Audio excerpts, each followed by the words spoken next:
A small city on the Bay of Bengal, where the main business was tourism, is now the hub for aid agencies working in the nearby refugee camps.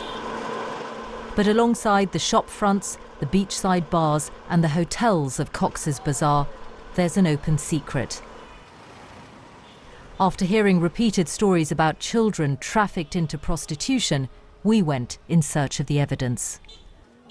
One 14-year-old Rohingya girl we met in the camps and whose identity we've protected told me what happened to her as she crossed from Myanmar into Bangladesh. Women came with a van. They asked me if I'd go with them. Not long after that, in a building in Cox's Bazar, they brought two boys to me. They showed me a knife and punched me in my tummy and beat me because I wasn't cooperating. Then the boys raped me. I wasn't willing to have sex, but they kept going. We heard other accounts from girls of a similar age.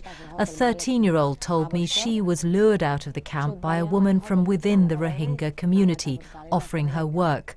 With the desperate conditions the refugees are living in, her family agreed to let her go. She came to my home.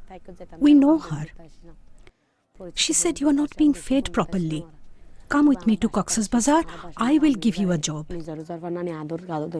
When we got there, she put me in a hotel in the morning. By the afternoon, a boy was put in my room. He beat me and raped me. I asked the woman why I should do this. She told me, "If you don't do this, I will kill you." After only 48 hours on the ground, our team had identified a number of people offering children for sex. This was one of them, not only boasting about his own collection of women and children, but of a network of traffickers, all of whom had more than 10 girls under their control. We had to be careful not to create a demand and asked for girls who were immediately available. We were offered these three and told they were all Rohingyas aged between 13 and 17. We went to the police and told them what we had found. They agreed to conduct an operation that same evening. Our undercover investigator posed as a client who wanted to have sex with children and arranged with the trafficker for the delivery of 2 young girls to a hotel. To bring your girls down here. But as we waited, the trafficker sent a scout. 8 o'clock, red hoodie. He asked our investigator to go with him, but we needed the trafficker to come to us. He appeared to change his mind. Here we go. Wait here. But when the girls arrived, it was a driver who was with them and who collected the money. How's it going? Siddiqui. 11, 12, 14, 15, 16, and 2 for you. Ask them, can they, if tonight's good, can they get more? We handed over around £140. As soon as the deal was done, the police moved in. Come on, girls. Hey, come here.